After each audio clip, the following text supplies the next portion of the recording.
I'm going to go to my good friend and longtime acquaintance, John Lopey, the Sheriff of Siskiyou County. I don't know what else I can say about him. He's been a leader his whole life. We worked for the same outfit before this one. He was a leader there, been a leader in the military. He's leading one of the leaders on what we're doing today. And I'm just very, very honored to be able to hand this mic over to him, and I think he'll enlighten me. So, John, thanks.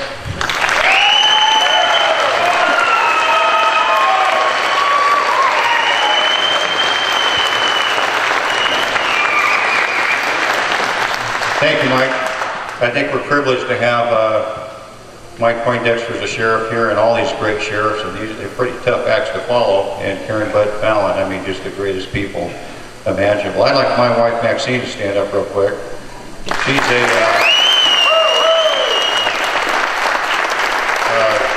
she's been a cop's wife, military wife, and she's also a pretty big champion in this cause that we're talking about. And also she's kind of a microcosm of what I'm going to address here in a minute, because her father actually lived and worked less than half a mile away from here as a foreman of the ranch, which is now this big refuge.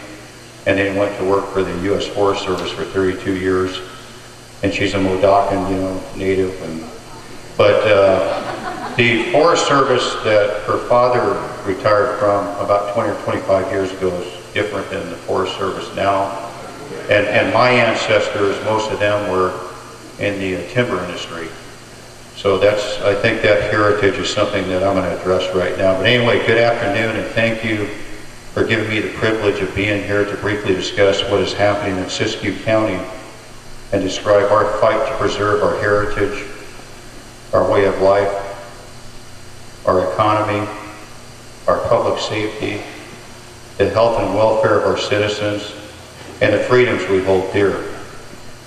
I'm going to streamline my presentation here to kind of keep it short.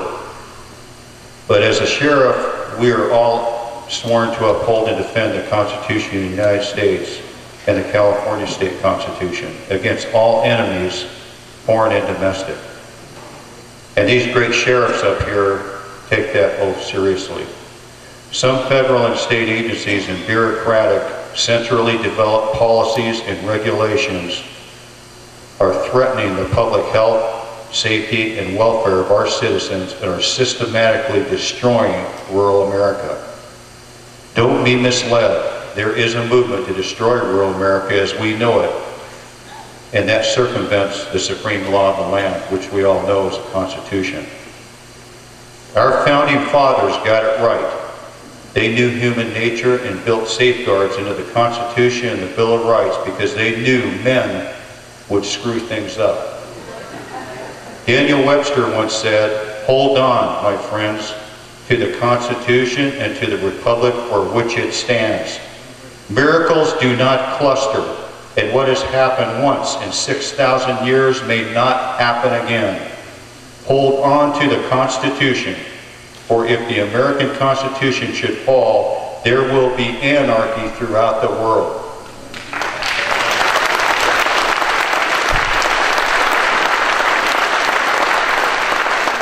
And quite frankly, there's pretty much anarchy in the United States of America right now. Our founding fathers were Christian men, and they carefully crafted the Constitution and Bill of Rights, and they were inspired by divine providence. They definitely got it right. But many constitutional provisions are threatened, especially the 10th Amendment provisions which support federalism or state sovereignty. Since taking office, the citizens I serve have been under siege. Siskiyou County is the 5th largest county geographically in the state with 6,187 square miles. 65% of our land is public land, mostly managed by the U.S. Forest Service. The timber industry is all but destroyed. A once thriving economic giant is now a shadow of its former self. During the early 1980s, Siskiyou County had 22 lumber mills. We now have 2 partially functioning mills. Thanks to overregulation, the spotted owl, environmental extremism, bad science, our economy and traditions associated with logging are almost completely destroyed. And unfortunately, we let it happen. Siskiyou County is also overwhelmed by attacks against mining, recreation, and farming.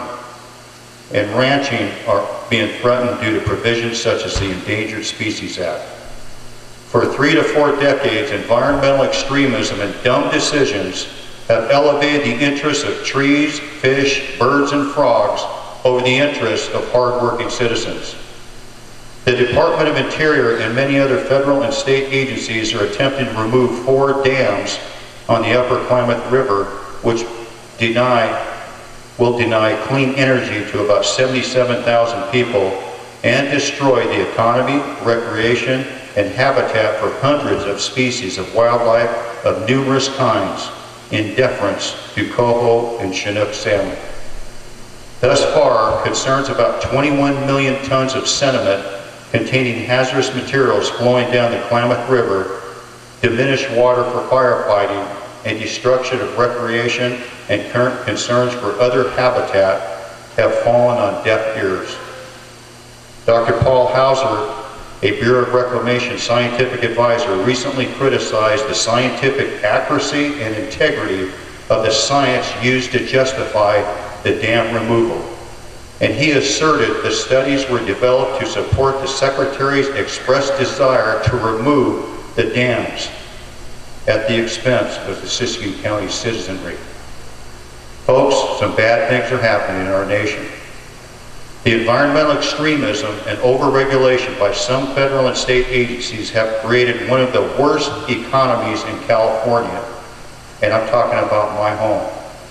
Siskiyou County has some of the highest unemployment rates and highest alcohol, drug, child abuse, and domestic abuse rates in the state of California.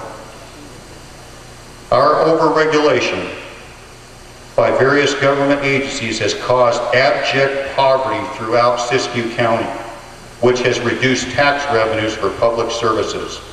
The economic decline has resulted in about a 30% reduction in deputy sheriffs and correctional deputy positions within my department within the last few years. Now, an environmental activist organization is attempting to remove the Dwinelle Dam, which would essentially economically devastate the #1 tax-generating community in Siskiyou County, Lake Shastina.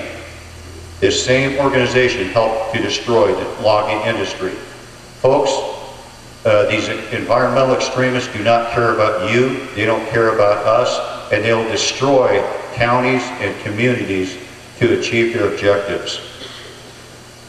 It is obvious that some policies promulgated in Sacramento and Washington, D.C. are being implemented to destroy our county, our remaining economic hope, and the few farming, ranching, mining, and recreational enterprises which still exist.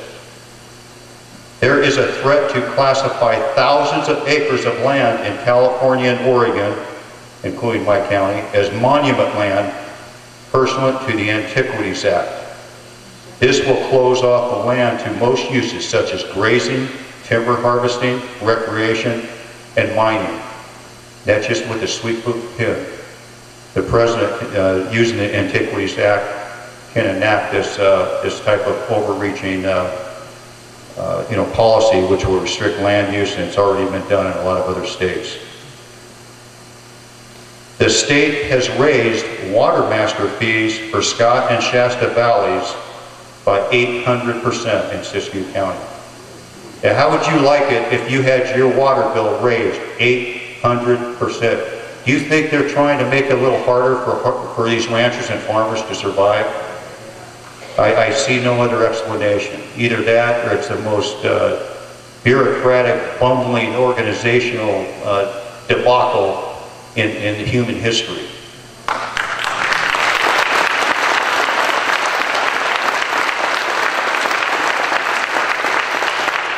Now, these are a few other things that just happened recently in Siskiyou County, all in 1 week. The National Marine Fisheries Service is attempting to implement a so-called voluntary coho salmon restoration program in Siskiyou County. The North Coast Regional Water Control Board is attempting to implement a groundwater monitoring program which could cost ranchers and farmers as much as $0.50 to several dollars an acre. In the recent past, the National Oceanic Atmospheric Agency's Office of Law Enforcement attempted to initiate a criminal investigation against a local farmer for an alleged fish kill of coho salmon fingerlings which allegedly died in a creek that seasonally goes dry, bypassing the county sheriff, district attorney, and local courts. This resulted from an environmental activist complaint.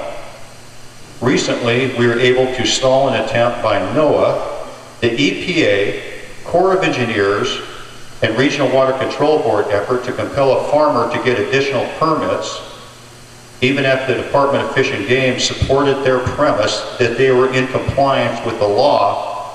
Their heinous crime? They removed gravel from a dry creek bed, something the family has done for 5 generations. Recently, a U.S. Forest Service representative told the Happy Camp Coordination Committee that their attempt to attract a lumber mill to Happy Camp, they used to have 6 a few years back, could be held up for 4 to 5 years due to environmental activists, the North Coast Regional Water Control Board, and the U.S. Fish and Wildlife Service's newly released spotted owl restoration plan. You know, sometimes I think we're living in the twilight zone. The U.S. Forest Service has failed to properly manage our forests and has implemented a transportation management plan which has left our county susceptible of catastrophic wildland fires and closed access to public lands owned by the people. Dredge mining is now prohibited in the lower Klamath River Basin. Coordination laws, which require input and collaboration between federal, state, and local officials and citizens, required by federal and many state and local plans, are not being followed. For decades, little or no consideration has been given to the property rights and interests of people, the citizens that we are supposed to be serving. Most citizens tell me their government acts like fish, birds, frogs, and trees are more important than people. Now, this is a startling revelation. I know you're not going to believe this. The media is generally against us and harbors support for environmental causes. However, you can hold the media accountable.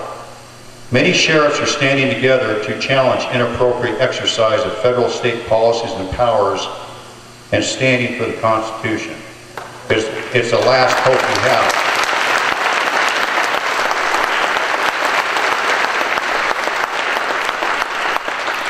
Now, what can you do to help? We must get informed, get involved, and stay in the fight, and by all means, we got to get off our couch, and we got to vote, and we got to make sure our family members, our friends, and our neighbors vote. We must avoid falling into the hands of those who want to destroy rural America by resorting to extremist tactics, which just discredit us all. We will win by being men and women of knowledge, strength, integrity, honor, character, and faith. And I quite frankly think we better start praying for our nation or we ain't going to make it.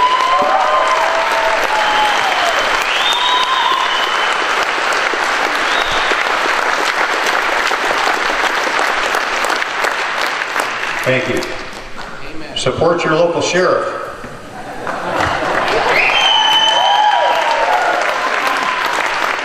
I got a lot of support here from Siskiyou County. I really appreciate that. And this is something we got to do. Hold your local, state, and congressional leaders accountable and network with them as often as possible. This is a simple one. Learn more about the Constitution and stay engaged at the local level. Remember that elections do matter. What happens at the international, national, and state levels matter a lot. For example, some question American exceptionalism and foolish policies enacted pursuant to international treaties are threatening the Constitution and our way of life. I'll give you 2 examples of this that occurred in Siskiyou County recently. Have you ever heard the term sustainable development? Well, that's basically arisen out of international treaties that we've been gullible enough to go along with. This sustainable development is a fancy term which threatens private land ownership and agriculture. Now, this is another international treaty that we signed. We have a controversy in Siskiyou County right now. A judge in Siskiyou County, due to provisions of the Hague Accords, has ordered 3 children who are American citizens who live in Siskiyou County to forcibly return to Zimbabwe to fight child custody issues between the parents. That's how bad things are getting in our country. Now, in closing, I have 2 quotes.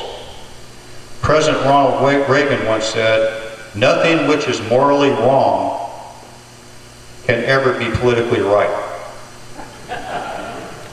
Makes sense to me. John F. Kennedy once said, "We are in danger of losing something solid at the core. We are losing that pilgrim and pioneer spirit of initiative and independence, that old-fashioned Spartan devotion to duty, honor, and country." I have been in more third-world countries than I really want to think about. I don't want my nation to become one. It is up to us to stand and rekindle the great ideals of Americanism: freedom, truth, faith, self-determination, and action. And I agree with the other sheriffs. It's time for more than just words. It's time for action.